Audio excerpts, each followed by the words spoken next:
Steve Keen is Associate Professor of Economics and Finance at the University of Western Sydney. Author of the best-selling book Debunking Economics, he differs from the norm for critics of conventional economics by being highly mathematical in his research. His main research interest is in developing mathematical models of Hyman Minsky's financial instability hypothesis. He earned both his Ph.D. in economics and his Master's in Commerce Honors in Economics and Economic History from the University of New South Wales. It is my pleasure to welcome to the Global Freedom Report Professor Stephen Keen. Welcome to the show, Professor. Thanks, Brent. I recently saw you on Russia Today TV News. You were speaking about economics very differently than most economists today, which is what attracted my attention to you in the first place. In what ways do your views on economics in general differ from the established standard? Well, it's one of those things that if you had 3 hours, I could answer the question, but the brief answer is quite paradoxical, and that is the dominant school of thought in economics these days is called neoclassical. People think it's Keynesian, but it's actually the general term is called neoclassical economics. One of the great ironies I've realized while writing the second edition of Debunking Economics is that neoclassical economists don't understand neoclassical economics. In other words, they have a superficial view of their own theory of how the economy operates, which sees this coherent idea about markets being in equilibrium, supply balancing demand and everything being about markets functioning very, very well. And in fact, their own research proves that they're wrong on those fronts, and yet they carry on as if they're right. And one thing that it causes them to do, which is fundamental to why they didn't see the crisis that we're now in coming, is they completely ignore the role of private debt. So they think as though the level of private debt has no impact on the economy, and the only part of debt they worry about is government debt. They are unfortunately profoundly wrong, especially when the private sector gets heavily involved in what you can basically call a Ponzi scheme, which is what's been driving the American economy fundamentally for the last decade. The falsity of their analysis in the first instance and their blind spot to the role of debt in the functioning of the economy are why they're so profoundly wrong about the economy. And of course, consequently, I take both those issues into account. Is that singular aspect of private debt so significant to create a disparity between your views and the norm, the standard, the neoclassical? Yes, it is. The simplest way I can illustrate that is to talk about the level of demand in an economy. If you come from a conventional perspective, then what they call the neoclassical view, and it's also very common in what's called the Austrian view of economics as well, they argue that aggregate demand in the economy fundamentally is aggregate supply. In other words, if you're going to buy something, you have to sell something first. And that sounds quite plausible to most people, and that's the starting point for the way that most economists reason about the economy. And they say that debt doesn't matter because they say, well, if a bank's going to lend somebody money, they have to have it deposited by a saver in the first place, so the saver's spending power goes down, the borrower's spending power goes up, and in the aggregate there's no impact from the level of debt on aggregate demand. That is empirically false, because we now know after 40 years of quite solid empirical research by such radical people as the Federal Reserve Board, and in particular a governor back in the days of monetarism under Milton Friedman, they say that banks create money simply by double-entry bookkeeping. They don't need to have a saver before they can lend money.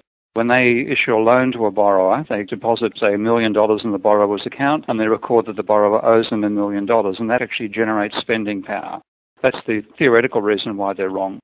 The empirical scale of that is that aggregate demand is therefore aggregate supply plus the change in debt. Now that in the American economy in 2007, before the crisis began, aggregate supply, the output of the American economy, was roughly $14 trillion. But the increase in debt that year was over $4 trillion. Now that means over 25% of the demand in an economy was generated by the change in debt. That was then spent both on buying commodities, of course, but also on buying assets, houses, and the flip that house frenzy that we call the subprime crisis, and also on the stock market as well. But that was a $4 trillion boost to demand over what it would have been without the change in debt. At the other end, when you had the collapse in demand as the crisis really unfolded and people were desperately trying to reduce their debt, given the potential of going bankrupt, that reduced demand by $1.5 trillion. So you went from being a $14 trillion economy to a $12.5 trillion economy. That's why you had a crisis. That's why it's significant. Now, I'm something of a mathematician. I was something of a math prodigy in my day, so I can relate to the idea that you are highly mathematical in your research. How do you apply mathematical principles to your general approach to economics? Well, the basic story there is that I've been trained in what you might call biological mathematics, the mathematics of biological systems, differential equations, processes of change over time, and I specialized in what's called complexity theory. So you work in the area where you have a system which has nonlinear feedbacks. So if you imagine, say, a population of fish which has absolutely no sharks and an infinite supply of seagrass to eat, that population will, of course, explode exponentially. But if you then have a population of sharks there as well, then they will eat the fish, grow to a very large number, reduce the fish down to almost, they disappear, the sharks then starve, the fish then grow again, and you get to call it a nonlinear feedback system. Well, that foundation of thought says that you've got to look at a system out of equilibrium with feedbacks that cause complex cycles you wouldn't expect out of a straightforward linear way of thinking. And that's really what I've applied to economics as well. So it's a very, very broad area of scientific research these days called complexity theory. And most economists have ignored it because it requires them to think outside the box of believing everything happens in equilibrium. So the people I criticize, the neoclassicals, are also highly mathematical, but they've developed an absolutely bizarre sub-branch of mathematics where everything happens in equilibrium. And that is just not the real economy in which we live. What exactly is the Hyman-Minsky financial instability hypothesis? That's a very realistic starting point for looking at an economy because Hyman-Minsky said that whatever you might have as an ideological position about whether capitalism is better than socialism or whatever else, you have to admit that capitalism has depressions, has financial crises. And therefore, if you're going to have an adequate model of how a capitalist economy functions, your model must have, as one of the potential states of the economy, a financial crisis. If you can't have that, according to Hyman, you are not modeling capitalism. And that, I thought, was an eminently sensible starting point for looking at how the economy operates. So his vision begins from saying that if you think in historical terms, historical time, at some time in the recent past, there would have been a financial crisis. And we also, of course, living in the real world, don't know the future. Therefore, we have uncertainty about the future, and our expectations about what's going to happen in the future will be, to some extent, inordinately affected by what's happening right now. So if things are depressed, we'll feel depressed. If things are booming, we'll feel good. Starting from that point in the aftermath of a crisis, both borrowers and lenders will be very conservative about going into debt because there's recently been a debt-induced crisis. That means that the only projects they'll put forward for investment for funding will be conservatively estimated projects. Now, because the economy's got through that crisis, most of those projects are going to succeed. Because they succeed, both borrowers and lenders look at what they did last time and think, oh, we were a bit too conservative. If we'd borrowed more money, we would have made a larger leveraged gain. So Hyman has a brilliant phrase to paraphrase what happens as a result of this. He says, in a market economy with complex financial institutions and an uncertain future, a period of stability is destabilizing. In other words, if you have a period of tranquil growth in a capitalist economy, that will lead to people having rising expectations. They're willing to take riskier positions. And of course, we've all seen this happen over the last 20 or 30 years, in particular after the 87 stock market crash, through the telecoms bubble and the dot-com bubble, into the subprime bubble and so on. Each time we do that, people then become more willing to borrow money and gamble both on asset prices and to some extent also sensible investments. What that then generates is an environment where there are rising asset prices. And with rising asset prices, it's possible for people like Charles Keating to come along and all the innumerable number of people you could attempt to name for the subprime crisis who make money by borrowing money and buying assets on a rising market. And those people Minsky calls Ponzi financiers. Now, the memory of the old Charles Ponzi, we call them Madoff financiers. They're people who make money simply by buying and selling assets on a rising market. And their cash flow is less than their debt servicing costs, and they only profit because asset prices continue to rise. But because they're simply buying and selling assets, they're adding to debt level without adding to the productive capacity of the economy. And they're also driving up the demand for funds and pushing up interest rates. So at some point, that causes a crisis when there's too much debt, or you get people who had conservatively, sensibly worked out investments which were now made less profitable by rising interest rates. So they then sell their assets into the market. That stops the exponential growth of asset prices, and you have a collapse. And then you're back where you started from. But what you've got to is a process where that gives you a period of ratcheting up of the level of debt over time. Because when you go back to the revival again, the revival will start with a high level of debt. And ultimately you'll get to the stage where so much debt is taken on that the whole economy simply can't cope with it. You have a crisis not just of liquidity but solvency, and you fall into a depression. The Keynesian or neoclassical system of economics has been used for decades. It seems to be based, in its simplest form, on the premise that the more we go into debt, the healthier our economies are. Isn't that a bit crazy? And if so, how is it that Keynesian economic theory has had a hold on governments and banking and financial institutions all over the world for so long? And what can be done to shake loose some common sense in the face of Keynesian economics? Well, what people call Keynesian economics is not Keynesian. In fact, the analogy I use often is that the people who call themselves Keynesian, people like Paul Krugman, for example, if they can call themselves Keynesian, then I can call myself a duck because I can say the word quack. In other words, their founding in what Keynes was actually talking about is trivial, and their knowledge of Keynes is almost non-existent. They simply use that as a label. The real school they come from is what's called neoclassical school, the economics. And there you have two divisions within neoclassical. One, a bunch who call themselves new Keynesians, who have just argued know nothing about Keynes. And the other side, a bunch of them who call themselves new classicals, who, in my opinion, know nothing about the classical school of economics either. They're both just small, slightly different subsects of neoclassical economics. Now, when it comes to their attitude to debt, the ones that call themselves Keynesians argued that the government should debt finance the economy to some extent when there's a downturn. The other side argued the economy should always be in perfect balance and there should be no government at all. I think both of those are a false dichotomy, and both are ignoring the empirical dynamics of the economy. And there's far too much ideology in what people practice in economics. And both of them have an ideological belief that the market economy operates either brilliantly or really well, without saying, let's how it actually operates empirically and forget about whether we try to label it as good or bad. It isn't that the Keynesians argue you should run more and more debt. Like Krugman, for example, will argue right now that the government should debt spend. And I agree with him, by the way. I'll discuss that in a moment if you like, in the particular circumstance. But their reasoning for that automatically ignores what got us into this situation of rising government debt right now, which was collapsing private debt. To just give you an idea of the numbers, the level of private debt in America in 2007-2008 hit 3 times your GDP. Back in 1945, your level of debt to GDP was about 50% of GDP.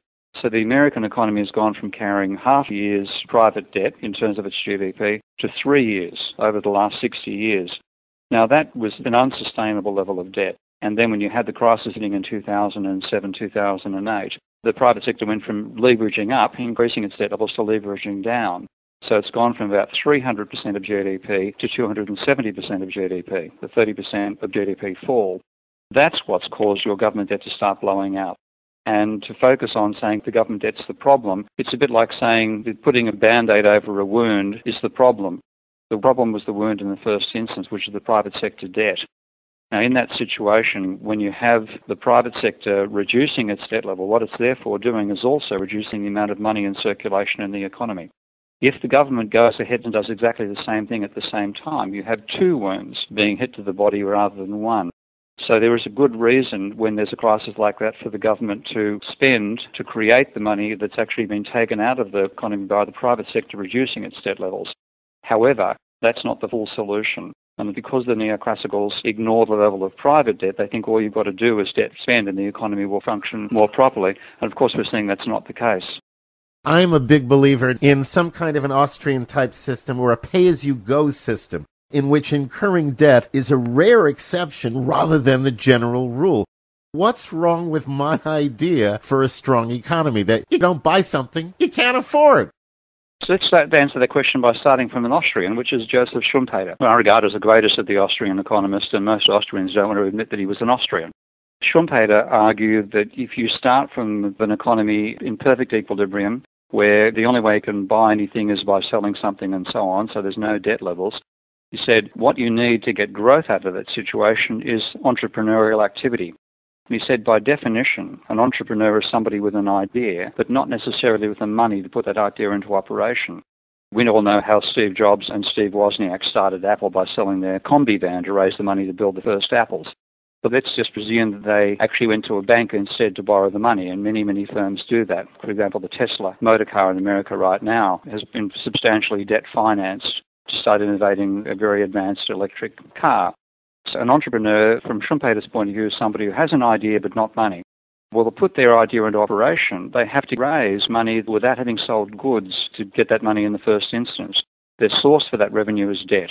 They go to a bank, they say, we've got a brilliant idea. The bank says, that's a great idea. I think I'm willing to risk $1 million on it. And by the way, you owe us $1 million. So innovation in the proper sense of how a capitalist economy should function. And one of the great strengths of the capitalist economy is that it provides that innovation. It comes from expanding debt.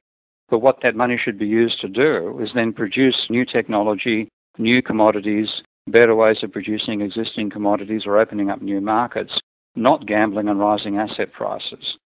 But the reason we're in the crisis now is that legitimate use of debt has become a sideshow in the American financial system, and instead you spend all your money gambling on rising asset prices, which is counterproductive. That's kind of what I meant when I said debt being the exception rather than the rule, because it seems like today you go into debt just to make money. That's right, and that's totally false. Partly it's because if you think about the position of a bank in a properly functioning capitalist economy, what they provide should be two things: working capital for existing corporations, what used to be called lines of credit, which is an essential part of the operation of a normal firm, and money for investment.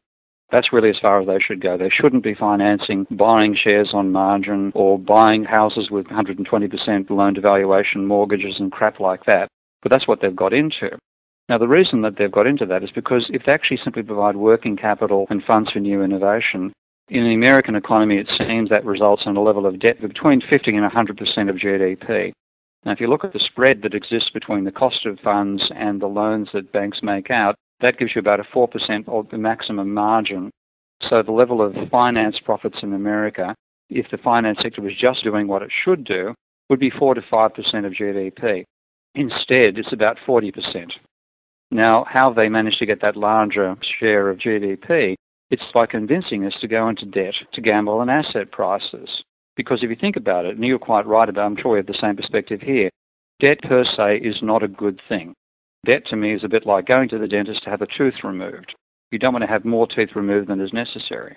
But if the dentist actually makes money by pulling a tooth, then how does he persuade you to take out more teeth than you really should? He tells you you look sexier with less teeth. Now, fundamentally, that's what the banks have been done. They say you'll make money by borrowing money and gambling on rising asset prices. But the result is that that actual gambling and rising asset prices is what causes the asset prices to rise. It's one of those positive feedback loops that having a biological mathematical orientation makes obvious to you.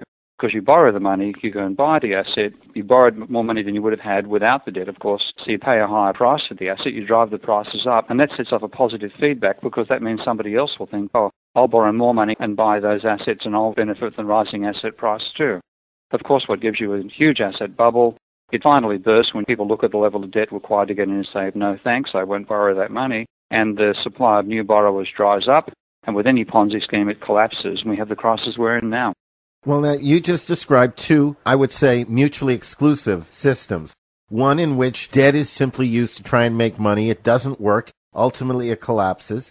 The other in which debt is used to help legitimately expand the economy through innovation and entrepreneurial activities. How do you get from the one to the other? How do we change what has been going on for decades into something that has a resemblance to a sane economic system? What we normally do in that situation is we bring in regulation to try to control bankers. And that's what the Glass-Steagall Act was back in 1933. If people want to have a really good look at this, look at the book called The Hellhound of Wall Street that describes the Pecora Commission back in 1932, beginning of 33, that legitimized Glass-Steagall and gave us that attempt to separate wholesale banking from retail banking and force the bankers to focus upon lending for legitimate reasons rather than lending for speculation. But the trouble is, it was still possible to lend for speculation. And because that's how banks make more money than they should make, they'll entice us into that. And back in 1999, it was seen as a brilliant idea under the Clinton administration to abolish Glass-Steagall. So regulations will work temporarily, but as we get lulled by the very stability those regulations bring about, leaving the banks with a possibility to finance speculation will get us back in trouble again. So my solutions are quite weird when you first hear them, and that is that I want to redefine financial assets to make it far less desirable for people to take on excessive levels of debt to speculate on asset prices. Because you're never going to stop the banks wanting to do that. They're always going to want to lend money. They're always going to want, therefore, to encourage you to get into borrowing money for asset schemes. So I have two proposals. One I call Jubilee shares, and that is to redefine shares so that if you buy a share of a company, like in an IPO or a new share issue, that share lasts and behaves just like shares do now.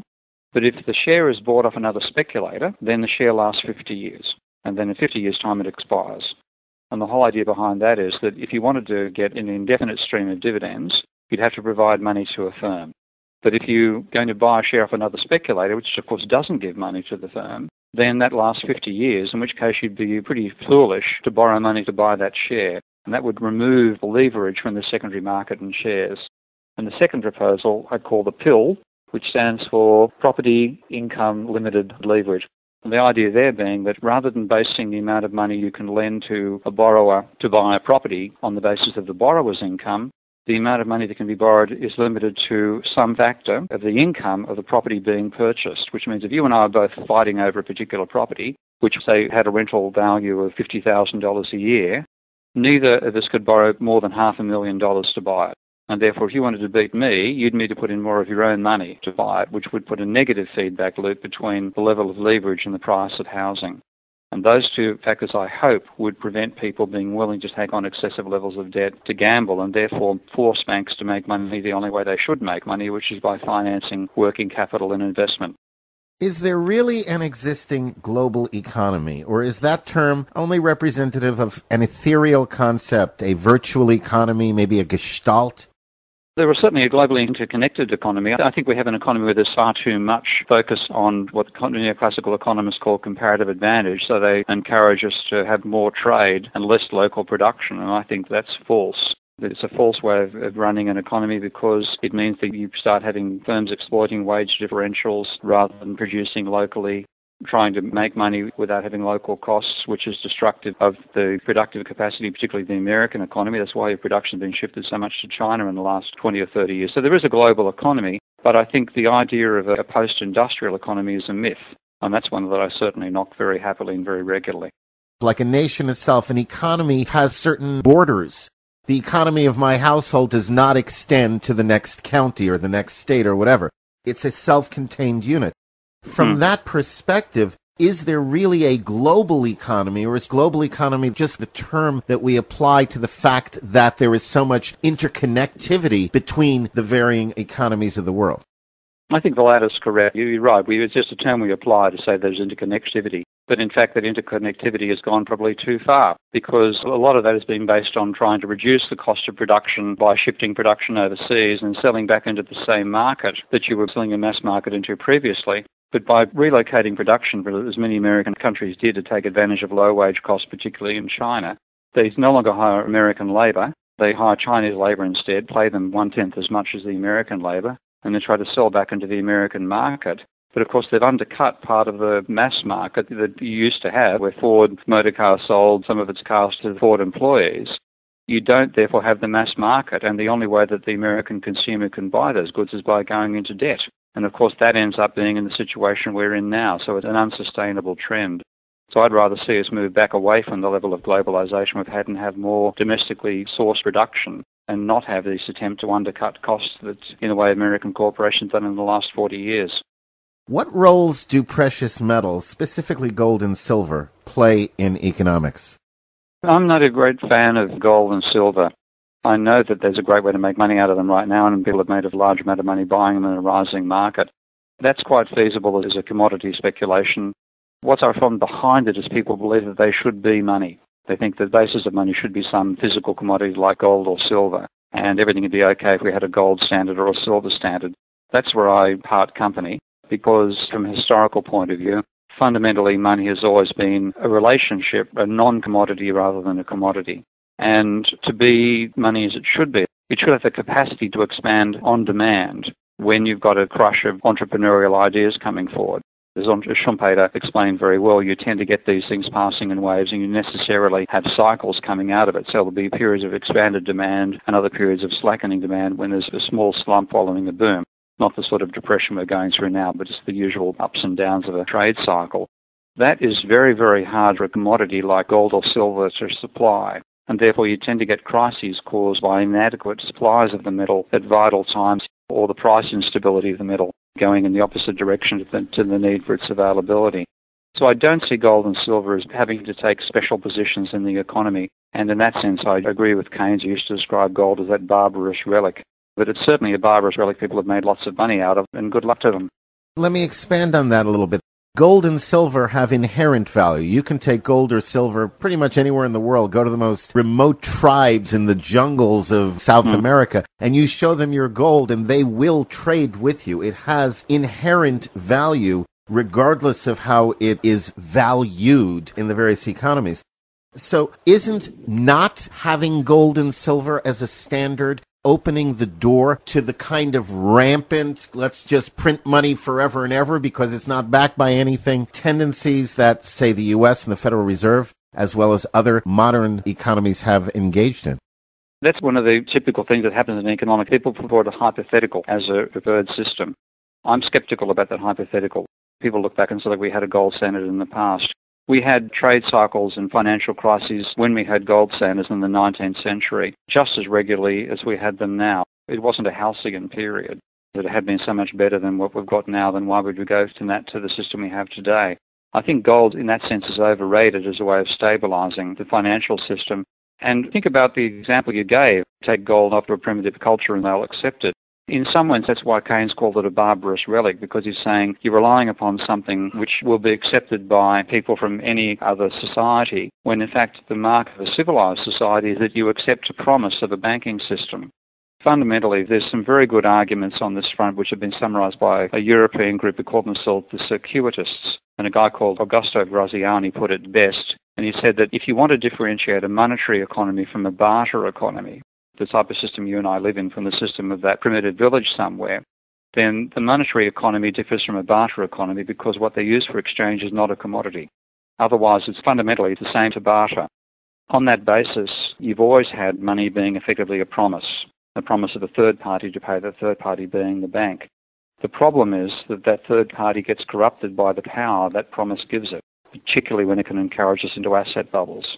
I think it's a fundamental innate part of the nature of the market economy that it uses fundamentally a promise to enable exchange to occur. But the trouble is they become wild by letting that same promise be used to distort the system through funding asset bubbles. Ultimately, if you went to gold and silver, fundamentally we don't mean that I'd be buying my books from Amazon by sending them a sliver of gold through the mail to get it sent back to me from the United States when I'm in Sydney, Australia. What we're talking about is using gold certificates. Now, we're still effectively relying upon a promise that said this thing matches what I've got in my gold vault somewhere, then electronic transfers and so on and matching it to the gold. I simply don't believe that system would hold together. I think the same potential is still there and the commodity basis would break down. I've just got the skepticism coming from a bit of a historical perspective on what the function and role of money has been in the market economy, and it never has really been a commodity. Maybe we should go back to tally sticks. That worked pretty well for 700 years. What do you foresee? What would you predict for the immediate and the long-term future for the United States and the European Union economies? We're in a long-run depression, similar to what Japan's in for much the same reason, and that is this huge level of debt borrowed for speculation, where the private debt should never have been extended in the first place, but we're still trying to honour this private debt. And therefore we have the private sector, in America in particular, that is effectively insolvent. We say the debts of that insolvent sector should be honoured. Well, you can't honour insolvent debts. A good colleague of mine, Michael Hudson, coined a perfect phrase for this to say that the fundamental truth is the debts that can't be repaid won't be repaid. If you insist upon them being repaid, you'll end up in a permanent crisis. So I think that's where we're going to be, and we'll get turnarounds in that crisis at various times, which are caused by a thing I call the credit accelerator, which I'll explain in a moment. What people are currently trying to do is to honour debt that should never have been honoured, and largely it's been by transferring it from the private sector to the public sector and then trying to control public sector spending, which means we'd have a private sector not spending because it's trying to de-lever and a public sector trying to pay its debt down. Simultaneously, both of those are sucking money out of the economy. So I expect we're going to see a continuous downturn, and in particular in Europe, austerity will fail and lead to a worsening situation and in fact lead to budgets that are even more poorly balanced than initially, because driving down the cash flows by trying to cut the surplus will reduce the GDP and reduce the tax take and end up with the same level of deficit but a lower level of income. In America, what you're going through now is the volatility